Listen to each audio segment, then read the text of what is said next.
Amém. Graça e paz a todos. Mais uma vez, boa noite. Vamos orar mais uma vez. Curva a tua cabeça. Vamos orar. Senhor, fala conosco. Usa a tua palavra, Senhor. Que ela penetre no nosso coração, no mais íntimo, no mais profundo da nossa alma, do nosso ser. Precisamos de Ti, Senhor. O que acabamos de cantar, o que acabamos de falar para o Senhor em louvor, em adoração. Precisamos de Ti, Senhor. Fala conosco. Nos torna sensíveis à Tua presença e nos transforma segundo a Tua vontade, segundo a Tua palavra. Em nome de Jesus. Fala conosco. Necessitamos e precisamos da Tua palavra. Amém. Isaías 55.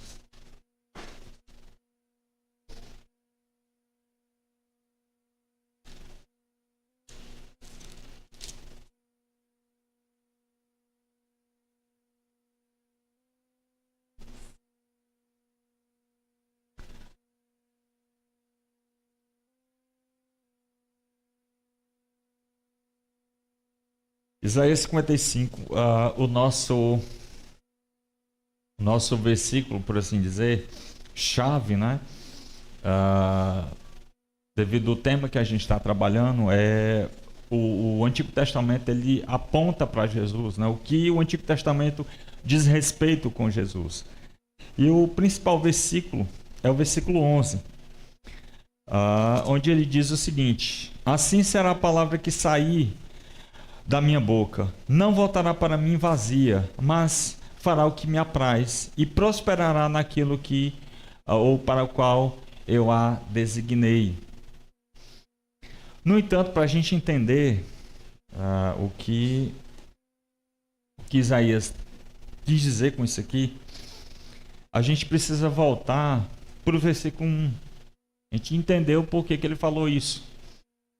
Mas aí eu quero que você pense uma coisa comigo. Imagina só. Deus chama um homem chamado Abraão e faz uma promessa. Sai da tua terra, da tua parentela, vai para uma terra que eu vou te mostrar. Terra boa, que mana leite e mel. Terra próspera. Terra frondosa, terra próspera, terra que trará bonanças, felicidade e bênçãos para o povo.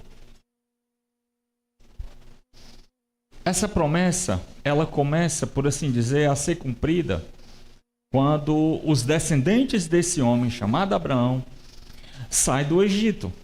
O povo havia sido levado cativo, passado 400 anos no Egito. E aí Deus cumpre, ou começa a cumprir, por assim dizer, essa promessa, quando retira esse povo do Egito por meio de Moisés. Para levar para essa terra, uma terra que mana leite e mel, uma terra boa.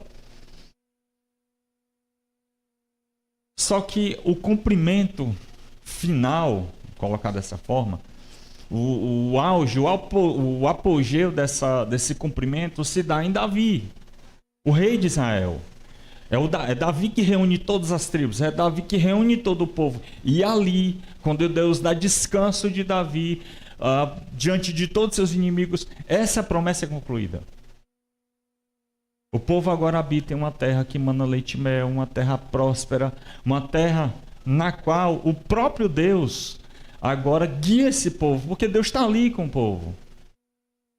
Isso fica mais claro no filho de Davi, que no caso é Salomão. Ele constrói o templo e no momento da consagração desse templo,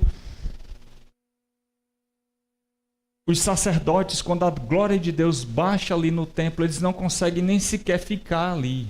Não conseguem nem sequer entrar no templo, porque a nuvem de glória, né, desce sobre aquele lugar e eles não conseguem nem sequer ficar de pé. Só que começa, vamos dizer assim, o negócio começa a desandar. Não por causa da promessa de Deus, não por causa de Deus, mas por causa do próprio povo. o povo começa a trazer ídolos para dentro da terra. O exemplo principal é Salomão, que tem 1000 mulheres. E como isso, obviamente, também significava uma aliança política e também religiosa, porque elas trazem os seus deuses para dentro da terra. Resultado, toda a terra de Israel, ela está encharcada de idolatria, maldade, perversidade. Resultado disso, o reino é dividido. De um lado, você tem Israel com uma gama de reis, todos ruins, depois dessa divisão. De um lado, você tem Judá, que você tem uma espécie de altos e baixos. Você tem reis bons, você tem reis ruins. Conclusão disso tudo. Essa terra de Israel some. O povo é levado cativo para a Síria e por ali some. Mas há Judá aqui. E em Judá o povo é levado agora para a Babilônia. E é exatamente na Babilônia que o povo começa a sofrer. Aliás, antes da Babilônia. O povo olha para a terra está devastada. A terra de Judá, ela está destruída, está queimada por causa da invasão dos babilônicos. E aí, quando eles vão para a terra, eles estão sendo oprimidos ali, sofrendo, praticamente perdendo a sua identidade, a sua religião, tendo em vista que o templo não existe mais. E é exatamente nesse contexto que se insere aqui Isaías. Muito embora a profecia de Isaías se dê bem antes do cativeiro babilônico, bem antes do cativeiro assírio, Isaías já está olhando lá na frente para o momento do cativeiro e também para o momento no qual o povo é trazido desse cativeiro. Então esse é o contexto no qual um povo, no cativeiro, é um contexto de angústia, de sofrimento, de total desesperança, por assim dizer. É um povo que quase que perde a sua própria identidade. Daí, a gente volta para o versículo 1 de Isaías 55. Os versículos de 1 até o versículo 7, você tem uma espécie de um convite, por assim dizer, universal, que chama esse povo que está cativo, esse povo que está na Babilônia sofrendo, mas ao mesmo tempo é um convite que se expande para todos, não somente para Judá, mas para todos aqueles que, à semelhança desse povo, buscarem a Deus. Para todos aqueles que, à semelhança desse povo, pertencerem a Deus. Então você tem aí, versículo 1. Ele diz o seguinte: todos vocês que têm sede, venham às águas. E todos que não têm dinheiro, venham, compram e comam. Sim, venham e compram e comprem, sem dinheiro, sem preço. Sim, venham e comprem, sem dinheiro e sem preço, vinho e leite. Perceba, aqui você tem, logo no versículo 1, o contexto normal da época. Então você imagina que um vendedor de água passando na cidade, com um cântaro na mão ou no ombro, chamando o povo, vendendo água. No entanto, o convite aqui é diferente. Eles vão comprar água e, ao mesmo tempo, comida, não com dinheiro. É um chamado aqui para uma espécie, vamos colocar dessa forma, de um banquete. Mas não é qualquer banquete. Perceba, finalzinho do versículo 1, você tem aqui vinho e leite, que eram iguarias da época. Versículo 2, vocês gastam dinheiro naquilo que não é pão, e seu suor naquilo que não satisfaz. Ouçam com atenção o que eu digo, comam o que é bom, e vocês irão saborear comidas deliciosas. Então você tem aqui uma espécie de um chamado para um banquete universal aqui. Mas não é qualquer banquete. Não é um banquete terreno aqui. É uma espécie de um banquete de redenção, uma espécie de um banquete de salvação. É tanto que, por exemplo, ele vai dizer aí no versículo 3 que é uma espécie de uma aliança eterna, que é com base nas fiéis misericórdias prometidas a Davi. Então perceba, não é qualquer banquete, é um banquete de salvação, um banquete de redenção. É um convite para todos aqueles, versículo 1, que têm sede.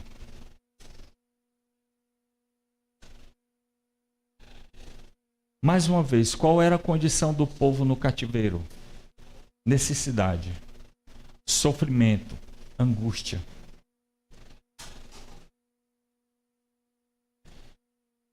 E é exatamente essa ideia daquele que tem sede, é alguém necessitado, alguém oprimido. Então ele chama esse povo agora: venham, vocês que têm sede, venham. Vocês que estão aí necessitados, venham para esse banquete.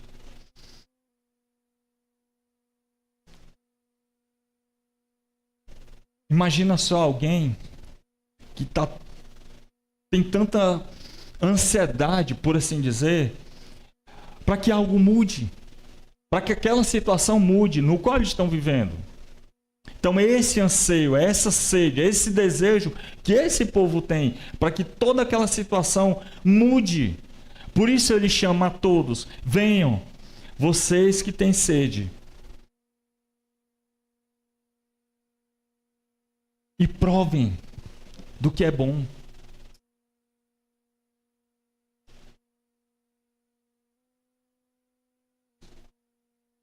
É a tentativa de alguém de sair daquela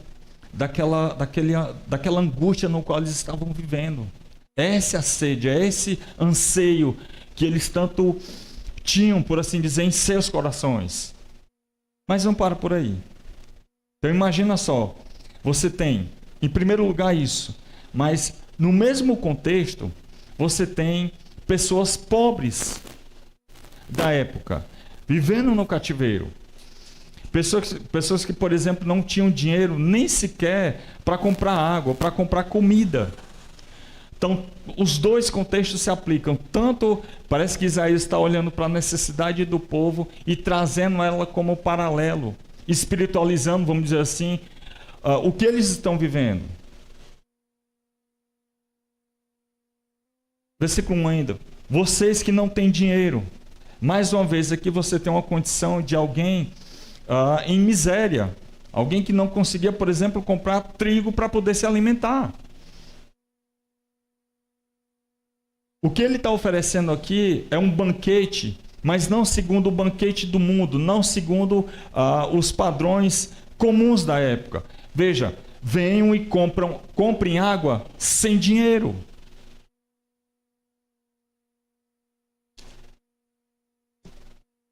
Comprem pão sem dinheiro.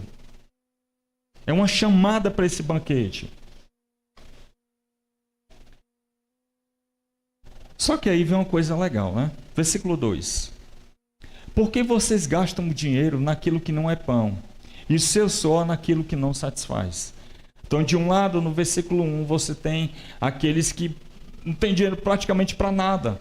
Já que no versículo 2 você já tem uma outra condição de pessoas que têm, de certa forma, dinheiro, mesmo no cativeiro, para que possam se alimentar, para que possam viver, ou seja, estão numa condição um pouquinho melhor daquelas. Mas mesmo assim, ele chama também a esses. Vocês que gastam o dinheiro de vocês naquilo que não é pão e o suor de vocês naquilo que não satisfaz. Ouçam o que eu digo. Versículo 2. Ouçam com atenção o que eu digo. Comam o que é bom. E vocês irão saborear comidas deliciosas. Mais uma vez, ele está pegando um paralelo do contexto comum da época, dessa espécie desse banquete aqui, e espiritualizando ele. Perceba, no versículo 1 você tem alguém que não tem dinheiro para nada. Já no versículo 2 você tem alguém que já está numa condição financeira um pouco melhor, que ele pode comprar. Mas aí você tem a chamada dos dois. Tanto aquele que tem, quanto aquele que não tem, venham todos para esse banquete. E a pergunta central do versículo 2 é: por que vocês gastam dinheiro naquilo que não é pão e o seu Senhor naquilo que não satisfaz? Perceba, esses aqui do versículo 2 têm condições de viver uma vida melhor, uma vida, por assim dizer, não miserável, como é aqui no versículo 1. Eles têm alguma coisa, eles têm dinheiro, mas parece que aquilo que eles têm, não satisfaz, não traz essa saciedade do coração no qual eles tanto necessitam. É isso que ele quer dizer, é isso que ele está chamando o povo para satisfazer o coração deles, para que eles comam o que é bom. Por isso essa chamada: venham, comprem de mim pão, comprem água, e aí vocês vão provar o que é bom. Me ouçam. É uma chamada para esse banquete, mas não é qualquer banquete. Preste atenção que aqui é um banquete que diz respeito a coisas maiores, que diz respeito a coisas da alma, que satisfaz o homem. O primeiro não tem dinheiro para satisfazer suas necessidades básicas. Estão na miséria. O segundo tem, mas ele também está na miséria. Porque parece que aquilo que ele tem não satisfaz a sua alma. Do mesmo jeito que no primeiro. Então ele chama os dois para esse banquete, mas perceba, não é qualquer banquete. É um banquete de, versículo 3, de uma aliança eterna. Segundo, que consiste nas fiéis misericórdias prometidas a Davi. É disso que vai se tratar esse banquete. É disso que vai se tratar esse chamado, esse convite para todos.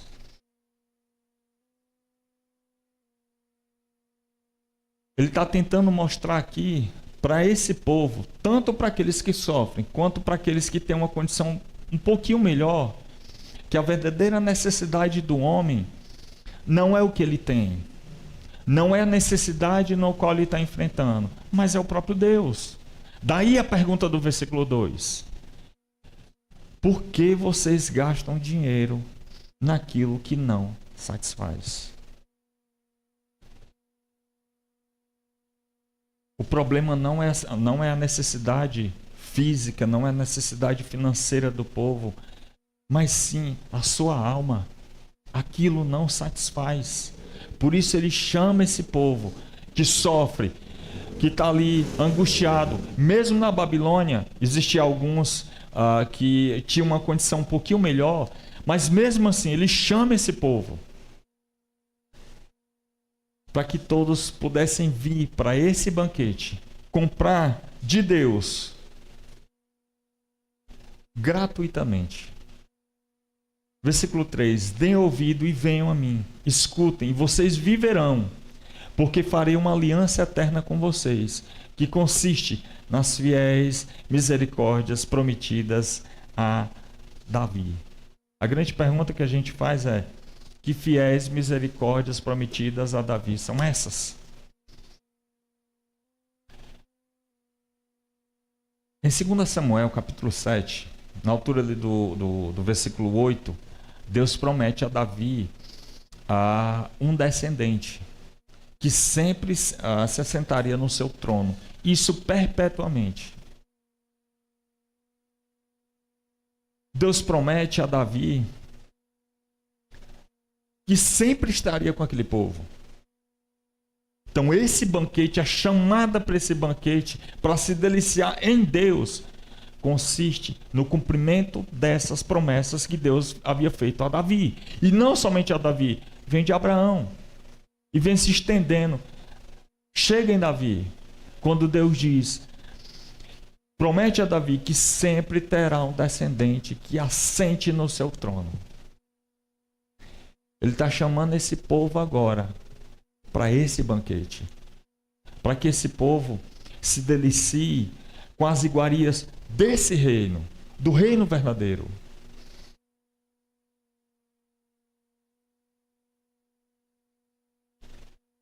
Mesmo num contexto de extrema miséria, no qual esse povo estava vivendo, mesmo num contexto de praticamente desespero, Deus promete a esse povo, Deus renova, por assim dizer, a alegria desse povo, afirmando para eles que vai cumprir a promessa que ele havia feito a Davi. Lembra o que eu disse no início? Era um povo que estava na terra prometida, que Deus estava com aquele povo, desobedece a Deus, Deus joga eles no cativeiro, e lá no cativeiro eles estão sofrendo, estão angustiados, e mesmo assim Deus diz para eles, eu vou cumprir a aliança que eu fiz a Davi. Deus renova então a alegria desse povo, chamando eles, convidando eles para esse banquete universal, para esse deleite em Deus. Versículo 4. Eis que eu te fiz dele uma testemunha aos povos, um príncipe e governador dos povos. Eis que você chamará uma nação que você não conhece, e uma nação que nunca o conheceu. Virá correndo para junto de você, por causa do Senhor seu Deus, do Santo de Israel, porque este o glorificou.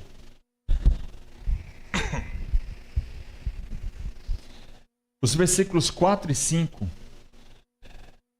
abrange, por assim dizer, esse reino. Ele expande. Não é somente aquele povo que está no cativeiro, mas a todos aqueles que estão espalhados nos 4 cantos da terra. Tanto judeus quanto não judeus ou gentios. Esse chamado é para todos. Venham, participem desse banquete. Participem dessas delícias do reino. E mais uma vez, é somente nesse reino, é somente participando do banquete desse reino, no qual encontrará saciedade para a sua alma. No qual encontrará saciedade para aquilo que eles mais buscavam no cativeiro. Então você tem aí uma chamada para todos, não somente para Israel, no caso aqui Judá no cativeiro, mas também para os gentios. Você tem uma chamada universal, um convite universal para o povo. Versículo 8, eu vou pular por causa do tempo. Versículo 8.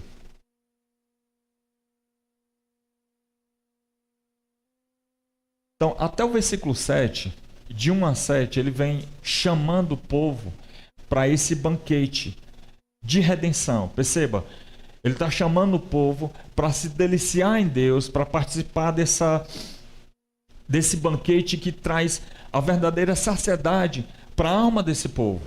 Então, esse é o resumo aí dos versículos de 1 a 7. Esse chamado, não somente para o povo que está no cativeiro, mas para todos. E a partir do versículo 8 até o versículo 13, ele dá o objetivo desse banquete. Ou melhor, o objetivo desse convite. Versículo 8. Porque os meus pensamentos não são os pensamentos e os caminhos de vocês. Porque os meus pensamentos não são os pensamentos de vocês. E os caminhos de vocês não são os meus caminhos, diz o Senhor. Porque assim como os céus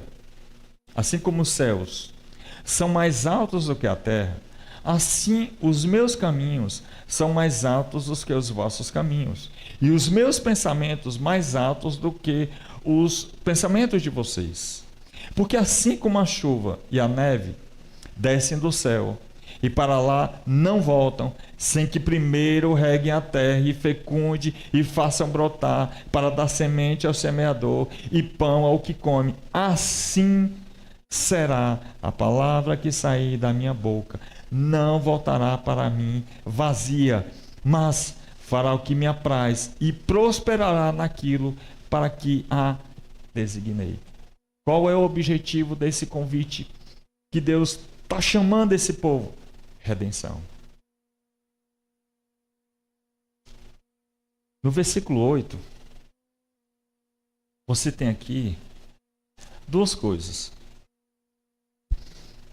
Quando ele diz, os meus pensamentos não são os pensamentos de vocês, os meus caminhos não são os caminhos de vocês. Tanto pode se referir, em primeiro lugar, aos nossos pecados, que nos afastam, ou no caso, que nos separam, que criam esse abismo entre nós e Deus, né? O que a gente vê, por exemplo, em Isaías 59, versículos 1 e 2, que diz que nossos pecados é que fazem essa separação entre nós e Deus. Mas um segundo ponto, eu acho que talvez seja esse aqui, é a nossa limitação. E por que pode ser isso? Porque o que Deus planeja para o povo aqui é algo maior. É algo eterno, algo soberano, algo grandioso, ao ponto de que os pensamentos deles são limitados para poder entender esses desígnios. Da mesma forma, os seus caminhos. Então, talvez tenha esse paralelo. Ou pode ser as duas coisas. Tanto os nossos pecados nos distanciam dele, como os nossos caminhos errados também nos distanciam dele, quanto também nossa limitação humana. O que Deus vai fazer para esse povo é algo tremendo, é algo gigantesco, é algo maravilhoso, que não entra na nossa mente. E, aliás, né, a gente nunca vai conseguir compreender a redenção. Nunca, porque é maior do que nós. É muito maior do que você, é muito maior do que eu. Ela é maior, ela é tremenda. E a comparação que ele usa aqui é da distância, né, do céu para a terra. A gente sabe, obviamente, que é muito mais do que isso, é muito mais profundo. No entanto, para o seu olhar, naquele momento, o que ele consegue chegar de mais distante ao céu é a terra. Então ele usa esse exemplo.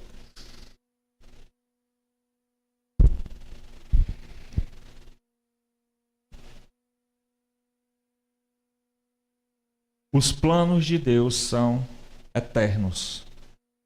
E nós somos muito limitados para a gente entender isso. Mas não para por aí. E aí, no versículo 10 e versículo 11, que é principalmente o versículo 11, que é o ponto central, ele vai falar aqui da eficácia da sua palavra. Do poder que há na palavra de Deus, naquilo que Deus promete. Olha só, ele faz uma comparação aí da natureza, né? do movimento comum, né? Da natureza, quando ele diz, porque assim como a chuva e a neve descem do céu, para lá não voltam sem, primeiro, ela rega a terra, depois, ela fecunda, ela faz brotar a semente. E aí, qual o objetivo disso? Para que aquele semeador, ele coma. Então, qual é o objetivo da terra ser regada ali por água? Para que ela dê frutos. E esses frutos alimentem. Assim é a palavra de Deus. Ela nunca será em vão. Ela sempre vai fazer aquilo que Deus ordenou para ela fazer. Ela nunca vai falhar, ela nunca vai errar. E por que isso aqui é fundamental? Para esse contexto aqui. Para o nosso contexto. O povo está onde? No cativeiro. O povo está onde? Sofrendo. Miséria, angústia, dor. humilhação.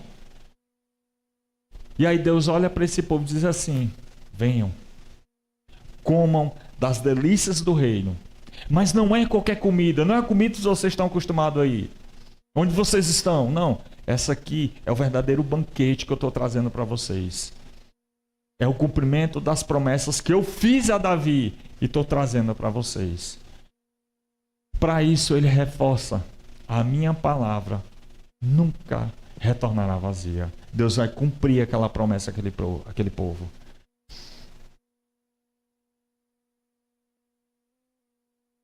Versículo 12. Versículo 12 e 13. Você tem aqui a profecia de retorno do cativeiro. Deus traz esperança para o povo, chamando o povo para esse banquete eterno. Deus reforça para eles que o plano dele é maior do que o povo, é maior do que os pensamentos e caminhos do povo. E como resultado, o que evidencia mais isso é a própria palavra de Deus, que não falha, que ela é eficaz naquilo que ela foi designada. E a promessa de Deus para ele é, versículos 12 e 13, que ele vai tirar agora esse povo do cativeiro e retornar para a sua terra. Isso é esperança para o povo. Isso é felicidade, bonança, enfim, para um cativeiro tão ruim. E detalhe, né? Deixa eu abrir aspas, né? O cativeiro se tornou pior por causa do povo. Acho que Jeremias 25 a Jeremias 26, se não me foge a memória, quando o rei de Babilônia vem invadir, e aí Deus diz assim: olha, Jeremias, faz uma espécie de um eu não sei como é que... vou colocar o termo Kansas, né? Um negócio que ele botava aqui no pescoço, né? Botava aqui. E aí, beleza, tu vai lá pro rei, né? Eu acho que era Joaquim, o último rei. Ou era Joaquim ou era Zedequias, não me lembro agora, porque eu não estou olhando o texto. E ele diz assim: olha, a terra é minha. Deus fala para Jeremias para falar para o desgramado do rei, né? A terra é minha, os animais é meu. Então, portanto, eu dou a ele a quem eu quiser. E eu dei a ele tudo isso aqui que existe, a terra de vocês, os animais, e vocês ao rei de Babilônia. Se sujeitem a ele. Se vocês me obedecerem, o cativeiro de vocês vai ser semelhante a isso aí que Jeremias está, né? Que é umas coisas lá de madeira, né? Vamos colocar dessa forma, umas algemas de madeira, né? Vamos colocar dessa forma, né? O que o povo faz? Aparece um cidadão lá, falso profeta, e diz: não, de forma nenhuma. Deus é o Deus dessa terra. Tu acha que eles vão deixar isso acontecer? Não. Ele vai lá e quebra o jugo de madeira. O que acontece? Deus diz assim: ó, vai lá e volte. Vocês não quiseram jugo de madeira, jugo suave? Vou dar jugo de ferro agora para vocês. É isso que está acontecendo. Por isso, tanto sofrimento, tanta angústia no próprio cativeiro. Mas mesmo assim, Deus não esquece da sua palavra, da sua promessa. Ele vai redimir esse povo, ele vai tirar esse povo do cativeiro. Se inicia, obviamente, com Ciro, quando ele invade Babilônia, tira o jugo, por assim dizer, do povo, Império Medo-Persa. E aí você tem finalmente o retorno do povo para a terra, iniciado com Esdras e finalmente com Neemias. A grande pergunta que a gente faz é: o que tudo isso tem a ver com o Novo Testamento, né? O que tudo isso tem a ver com Jesus? Tendo em vista que o Novo Testamento, o Antigo Testamento, ele se cumpre em Jesus, né? Acho que o primeiro ponto aqui é que o convite, ele continua. O convite que Deus faz ao povo, chamando esse povo para esse banquete, para essas delícias do reino eterno, ele continua em Jesus. Quando, por exemplo, Mateus capítulo 7, versículos 37 até o 39, quando Jesus se coloca de pé e chama esse povo: venham todos vocês que tenham sede.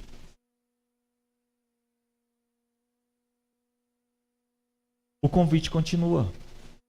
Embora Jesus ali esteja falando do Espírito que haveria de ser dado em Atos, mas também diz respeito a essa obra de redenção, também diz respeito a essa saciedade do coração humano.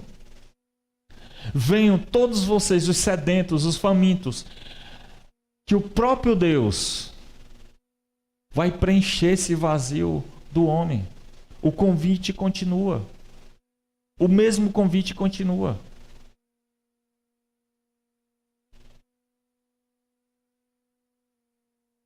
É o que eu li com vocês logo no início, Salmo 16, versículo 2, né? Quando o salmista diz que não tem bem algum a não ser o próprio Deus. Isso é uma chamada à graça divina. É o preenchimento da alma. Deixa eu abrir um parêntese, né? Que eu acho que é fundamental, né?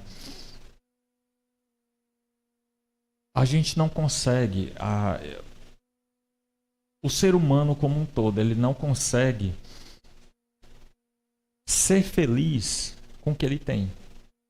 Preste atenção. Melhor, vamos colocar dessa forma. Ele não consegue estar satisfeito com o que ele tem. Quer ver um exemplo? Falando de nós. Você tem um celular, né? Quantas vezes você não já trocou de celular na vida? A gente não consegue ter satisfação naquilo que a gente tem. A gente quer sempre trocar, a gente quer sempre o melhor. Né? Carro, moto e por aí vai. Né? Só pode trocar de mulher, pelo amor de Deus. Mas preste atenção, a gente nunca está satisfeito com o que a gente tem. A grande pergunta é por quê? Porque na nossa alma, satisfação só é em Deus. É somente Ele que consegue preencher o nosso vazio.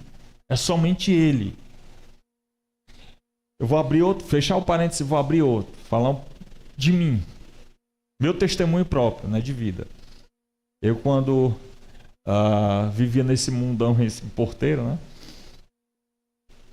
Sabe o que é você estar conversando com 3, 4 amigos ali, você está se divertindo, você está... Enfim, todo mundo feliz. E você ali, vazio. Você ali se perguntando o que está acontecendo. Você vazio, você triste.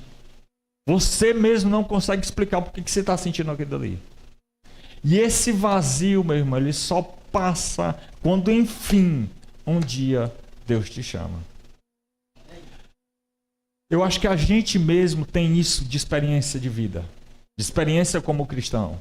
Esse vazio só é preenchido em Deus. Não tem outra forma. Por isso, repito, o convite continua. Venham todos aqueles que têm sede. Em segundo lugar, as palavras de Deus, elas são fiéis. Elas sempre se cumprem.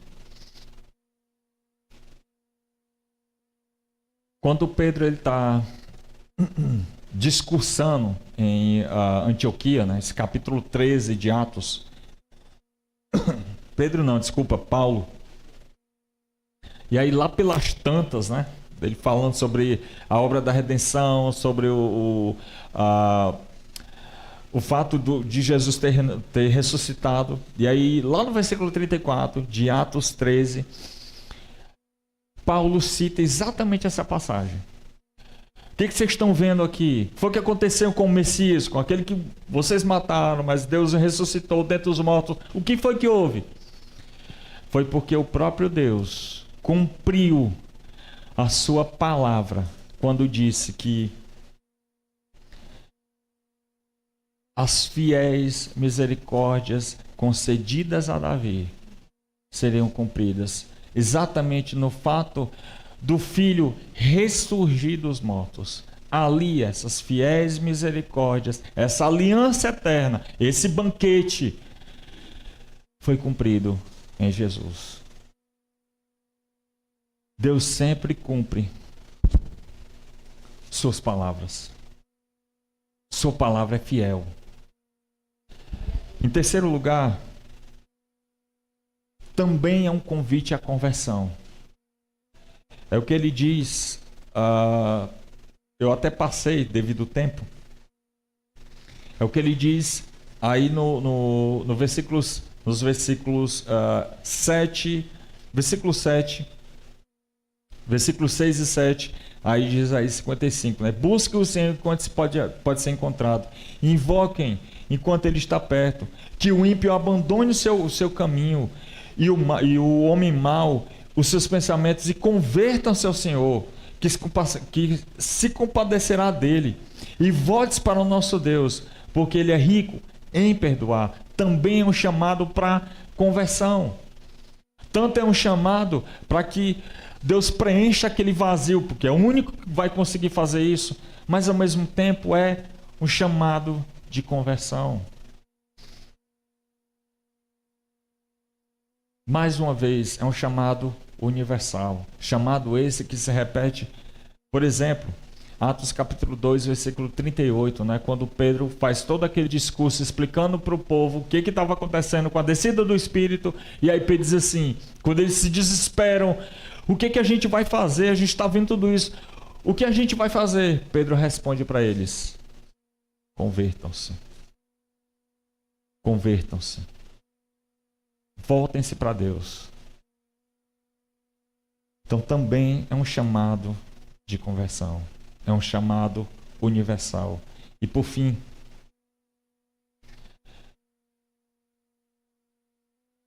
a palavra de Deus ela é fiel, ela se cumpre. Por último, ela é eficaz. E para isso, eu quero que você volte um pouquinho para Isaías 53.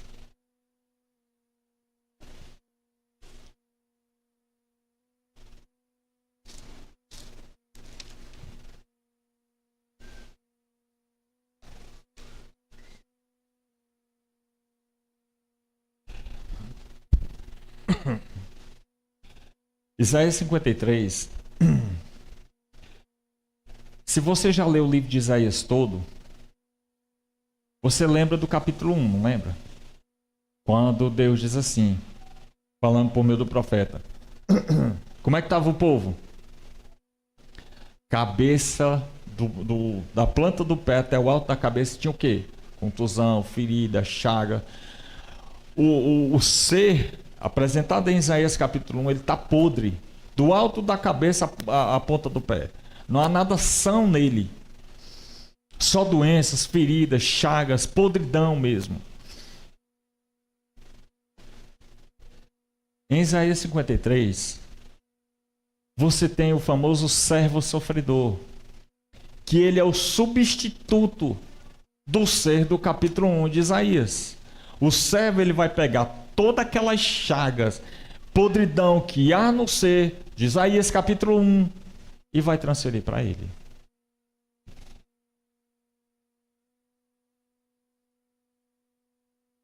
Versículo 3, para a gente adiantar aqui.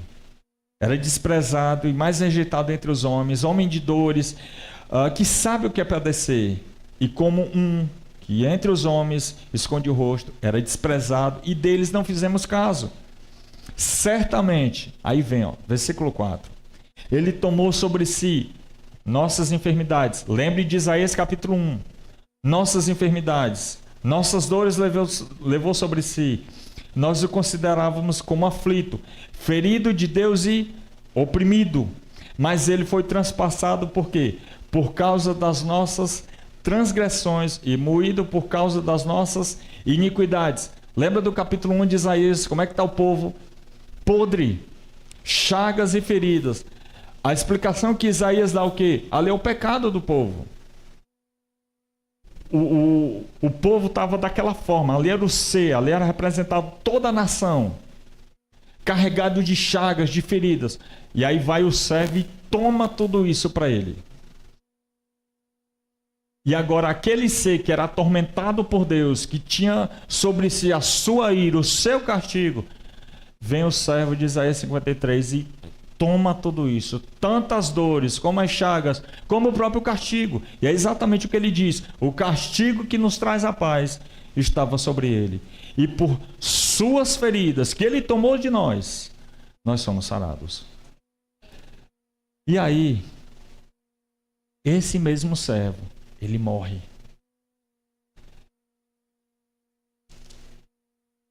E lá no versículo 10, aí de Isaías 53 é dito: todavia o Senhor agradou esmagá-lo, fazendo sofrer, quando ele der a sua alma como oferta pelo pecado, ele verá a sua posteridade, prolongará seus dias, e a vontade do Senhor prosperará nas suas mãos. Ele verá o fruto do trabalho da sua alma e ficará satisfeito. O meu servo, o justo, com o seu conhecimento justificará muitos, porque as iniquidades deles levará sobre si. Perceba, quem é esse servo? Esse servo é Jesus. João capítulo 1, versículo 1 diz o quê? No princípio era o quê? A palavra. A palavra estava com Deus e era Deus. Isaías capítulo 55, versículo 11 diz o quê? Minha palavra não volta vazia. Ela é eficaz naquilo que ela faz. Jesus cumpriu tudo isso. Ele toma sobre si todo o nosso mal. Ele toma sobre si todas as nossas iniquidades. Ele cumpre o que Deus havia prometido a Davi, suas misericórdias. Essa aliança eterna é o Messias que cumpre, é Jesus que cumpre. E perceba, no versículo 10 de Isaías 53, melhor, versículo 11, ele vai olhar para o trabalho da sua alma e vai ficar satisfeito. Ele é bem sucedido naquilo que ele faz. É exatamente o que diz o versículo 11 de Isaías 55. A palavra de Deus, ela não volta vazia, ela é bem sucedida naquilo que ela faz. E essa palavra é Jesus. Olhe como isso aqui é importante para aquele contexto. Olhe como isso aqui é importante para o nosso. Por isso, essa chamada, esse convite que Deus faz para aquele povo e para nós: venham, participem desse banquete. Não é qualquer banquete, é um banquete eterno.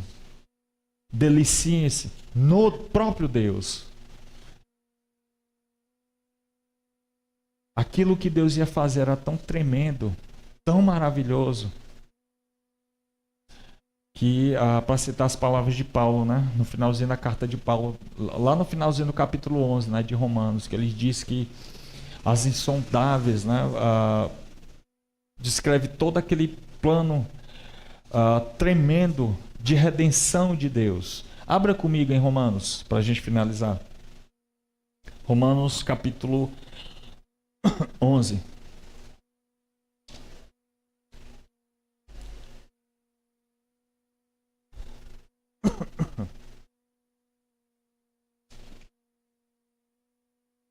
Romanos capítulo 11, versículo 33.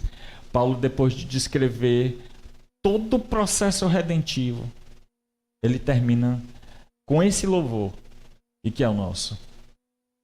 Ele diz: ó profundidade, Romanos 11, 33. Ó profundidade da riqueza, tanto da sabedoria como do conhecimento de Deus. Quão inexplicáveis são seus juízos, quão insondáveis são seus caminhos. Pois quem conheceu a mente do Senhor? Ou quem foi seu conselheiro?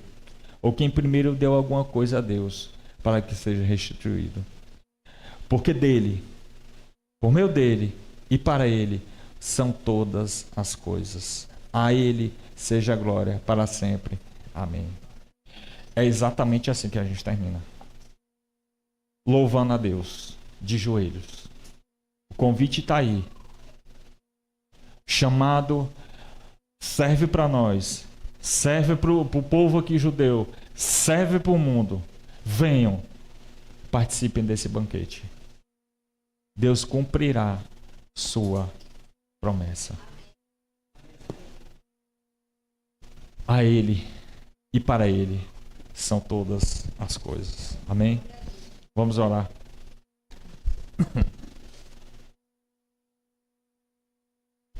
Vamos ficar de pé. Vamos orar. Aqui.